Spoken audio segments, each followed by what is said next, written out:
आज के समय में कहते हैं, हालांकि उदाहरण पहले भी मिलते रहे हैं, उदाहरण आज भी मिल रहे हैं। ये चीज़ बहुत पुराने समय में भी थी, आज भी है। ये कहा नहीं जा सकता है कि ये केवल एक समय या एक काले एक कल्प की बात है। परंतु जैसे ज़्यादातर पहले के समय में जब लोग वृद्धावस्था में आते थे, तो जो राजा होते थे या जो भी बड़े व्यापारी होते थे, चौथापन आता था तो अपना छोड़ के, घर परिवार छोड़ के वो जंगल में तपस्या करने चले जाते थे। और जी जैसे लोग जो 4-5 वर्ष की आयु से ही तपस्या करने लगे। लेकिन आज की तारीख में ये कहना पूरी तरह से गलत नहीं होगा कि आजकल चौथेपन का इंतज़ार कोई नहीं करता है। हम कहते हैं कि भगवान भजन करो, चौथेपन का इंतज़ार ना करो। ये वास्तविकता है कि ये हद तक डिपेंड करता है घर के संस्कारों पर कि कौन कैसे माहौल में पल रहा है, बढ़ रहा है। लेकिन आज की तारीख में चौथेपन का इंतज़ार किए बगैर बहुत सारी युवा भी हैं जो भक्ति के मार्ग पर हैं। सारे जो छोटे से लोग सत्कर्म की तरफ झुकाव रखते हैं। मॉडर्न ज़माना है, बहुत कुछ बदलता है, लेकिन उसमें ये चीज़ भी है। उस चौथेपन में लोग चले जाते थे को तो करते रहते थे और फिर तपस्या करते करते या वहीं उनके प्राणांत हो जाया करते थे।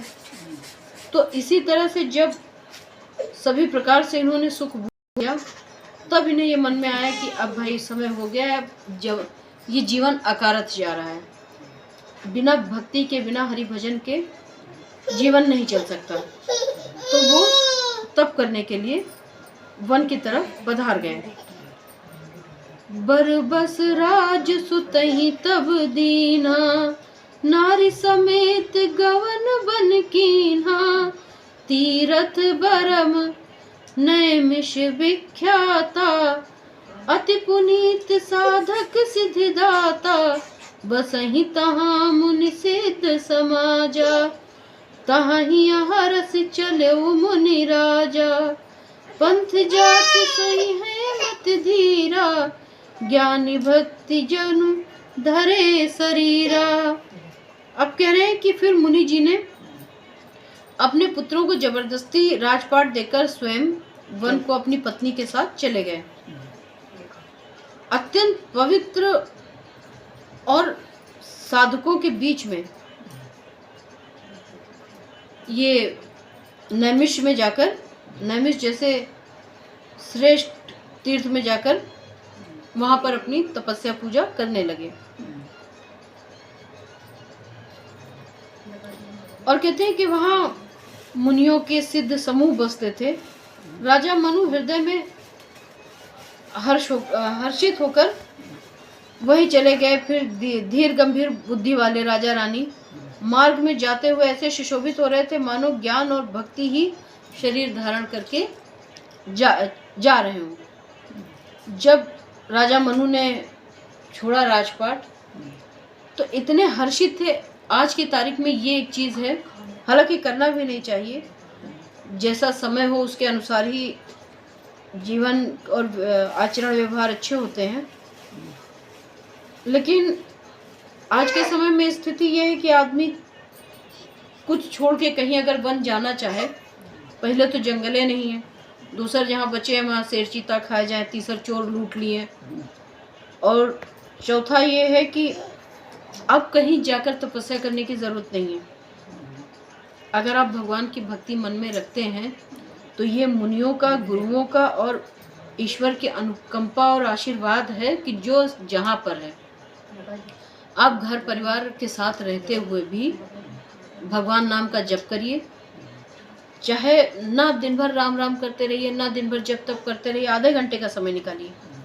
जहाँ है, जिस स्थिति में भगवान नाम का जप करिए, कृपा उनकी होगी जरूर। उसी प्रकार से आप संन्यास लेने की आवश्यकता नहीं है कि घर कुरिया छोड़ के पीछे, अब मान लीजिए आप घर कुरिया छोड़ के निकल गए, पीछे परिवार है, अब आपके पीछे दाने दाने के मोहताज है या कष्ट में जी रहा है या आपके याद में फड़फड़ाए रहा है, और आप वहाँ तपस्या में लीन हो तो तपस्या बेकार है।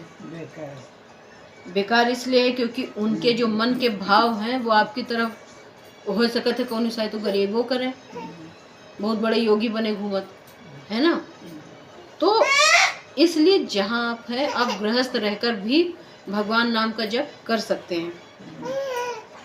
भगवान ही नहीं कहा था कि मतलब घर कुरिया छोड़ के सन्यासी हो जाओ। पहुँच जाए धेनु मति तीरा, हर से नहान निर्मल नीरा। आए मिलन सिद्ध मुनि ज्ञानी, परम धुरंधर नृप ऋषि जानी। जहाँ तहाँ तीरथ रहे सुहाए, मुनि सकल सादर करवाए।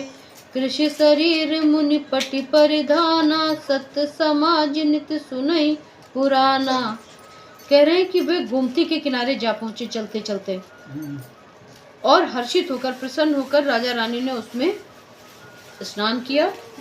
स्नान करने के बाद, अच्छा पहले लोग जब सन्यास के लिए जाते थे तो प्रसन्नचित होकर जाते थे।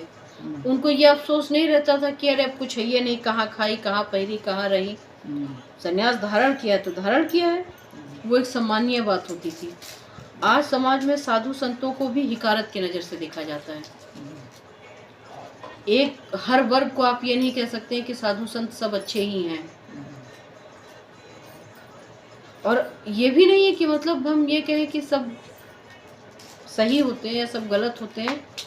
इस पर टिप्पणी करना भी बेकार है। कुछ लोगों की गलती की वजह से समाज में भांति भांति के लोग हैं। कुछ लोग साधु वेश धारण करके भी ऐसे गलत उदाहरण समाज को देते हैं, ऐसी चीज़ें समाज में कर जाते हैं कि फिर उनको देखकर लोग ऐसे लोगों पर भरोसा नहीं करते हैं। तो जो साधु संत हैं, पहले के ज़माने में लोग उनको जिस दृष्टि से देखते थे, आज ना देख पाने का कारण यही है कि कुछ लोग हैं जो गलत कृत्य करते हैं, गलत व्यवहार आचरण रहता है समाज के प्रति उनका। तो बाकी के लोग जो अच्छे साधु होते हैं, जो संत होते हैं, उन पर भी भरोसा करने से डरते हैं। और अगर कोई सही है तो आजकल तो नया चलन है कि अगर आप कहीं सही है किसी मामले में तो उसका प्रत्यक्ष प्रमाण दे दिया तो ठीक, नहीं तो फिर भगवान नाम।